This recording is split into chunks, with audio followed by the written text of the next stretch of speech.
ਸਲਾਮੁਅਲੈਕਮ ਜੀ। ਤੁਸੀਂ ਵੇਖ ਰਹੇ ਹੋ ਮੇਰਾ ਚੈਨਲ ਹੱਡ ਬੀਤੀ ਜਗ ਬੀਤੀ। ਮੇਰੀ ਕੋਸ਼ਿਸ਼ ਹੁੰਦੀ ਹੈ ਤੁਹਾਨੂੰ ਕੋਈ ਐਸੀਆਂ ਗੱਲਾਂ ਸੁਣਾਈਏ ਜਿਹੜੀ ਸੱਚਾਈ ਤੇ ਮਬਨੀ ਹੋਣ। ਅੱਜ ਤੁਹਾਨੂੰ ਮੈਂ ਨਿੱਕੇ ਨਿੱਕੇ 3 ਚੁਟਕਲੇ ਸੁਣਾਵਾਂਗਾ। ਮੈਂ ਨਾ ਲਾਹੌਰ ਜਿੱਥੇ ਜੌਬ ਕਰਨਾ ਉੱਥੇ ਬੈਠਾ ਤੇ ਮੇਰੇ ਐਵੇਂ ਦਿਲ ਚ ਆਈ, ਤੁਹਾਨੂੰ ਪਤਾ ਸਰਦੀਆਂ ਦਾ ਮੌਸਮ ਆ ਰਿਹਾ ਹੁਣ। ਮੈਂ ਆਪਣੇ ਦੋਸਤ ਨੂੰ ਕਹਿ ਰਿਹਾ, ਮੈਂ ਕਿਹਾ ਯਾਰ ਮਕਈ ਦੀ ਰੋਟੀ ਹੋਵੇ, ਦੇਸੀ ਘਿਓ ਚ ਉਹਦਾ ਪਰਾਠਾ ਬਣਿਆ ਹੋਵੇ, ਖਾਂਗੜ ਮੱਝ ਦਾ ਦੁੱਧ ਹੋਵੇ, ਉਹਦੀ ਕਾੜੀ ਜਿਹੀ ਚਾਹ ਹੋਵੇ ਤੇ ਸਵੇਰੇ ਸਵੇਰੇ ਬੰਦਾ ਉਹ ਚਾਹ ਪੀਏ ਤੇ ਨਾਲ ਉਹ ਰੋਟੀ ਖਾਏ।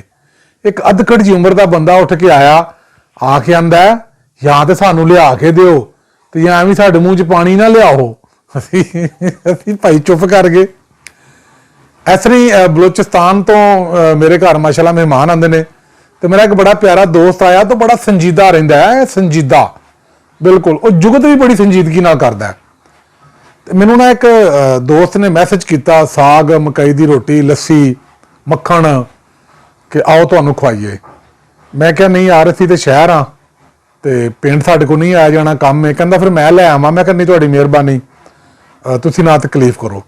ਮੈਂ ਨਾ ਆਪਣੇ ਦੋਸਤ ਨੂੰ ਉਰਦੂ ਵਿੱਚ ਨਾ ਸਾਰਾ ਕੁਛ ਉਹਨੂੰ ਦੱਸਿਆ, ਨਾਲੇ ਫੋਟੋ ਵਿਖਾਈ ਤੇ ਬੜਾ ਸੰਜੀਦਾ ਹੋ ਕੇ ਜੁੱਤੀ ਪਾਉਣ ਲੱਗ ਪਿਆ। ਮੈਂ ਕਿਹਾ ਭਾਈਜਾਨ ਕਿੱਧਰ? ਕਹਿੰਦਾ ਥਾਣੇ ਜਾਣਾ, ਇਸ ਬੰਦੇ ਦੇ ਖਿਲਾਫ ਦਰਖਾਸਤ ਦੇਣੀ ਹੈ, ਪਰਚਾ ਕਰਾਉਣਾ ਇਹਦੇ ਤੇ, ਇਹਨੇ ਸਾਨੂੰ ਇਹ ਫੋਟੋ ਕਿਉਂ ਘੱਲੀ ਹੈ। ਇਸ ਤਰ੍ਹਾਂ ਮੇਰਾ ਦੋਸਤ ਉਸਮਾਨ ਅੰਸਾਰੀ ਫੈਸਲਾਬਾਦ ਦਾ, ਉਹਨੂੰ ਮੈਂ ਨਾ ਜਦੋਂ ਪੁੱਛਣਾ ਉਸਮਾਨ ਕੋਈ ਮੁਸਤਕਬਲ ਦਾ ਸੋਚਿਆ, ਕੋਈ ਕੰਮ ਸ਼ਮ ਦਾ ਸੋਚਿਆ, ਉਹਨੇ ਕਿਹਾ ਅੱਛਾ ਯਾਰ ਸੋਚ ਲਾਂਗੇ, ਵੇਖ ਲਾਂਗੇ, ਕਰ ਲਾਂਗੇ। ਉਹ ਸੀ ਆਪਣੇ ਭਾਈਆਂ 'ਚ ਛੋਟਾ ਭਾਈ। ਮੈਂ ਕਿਹਾ ਫਿਰ ਇੱਕ ਵਾਰੀ ਗਿਆ, ਮੈਂ ਮੁਲਾਕਾਤ ਹੋਈ, ਮੈਂ ਕੋਈ ਸੋਚ ਯਾਰ ਕੋਈ ਕੰਮ ਸ਼ਮ, ਕੋਈ ਜੌਬ, ਕੋਈ ਆਪਣੇ ਮੁਸਤਕਬਲ ਦਾ।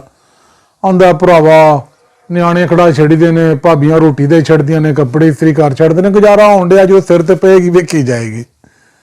ਤੇ ਤੁਸੀਂ ਵੀ ਕੋਸ਼ਿਸ਼ ਕਰੋ ਕਿ ਸਿਰ ਤੋਂ ਪੈਣ ਤੋਂ ਪਹਿਲਾਂ ਹੀ ਤੁਸੀਂ ਆਪਣਾ ਆਪ ਸਾਂਭੋ। ਸ਼ਾਦ ਰਵੋ ਜੀ, ਬਾਦ ਰਵੋ। ਖੁਦਾ ਹਾਫਿਜ਼।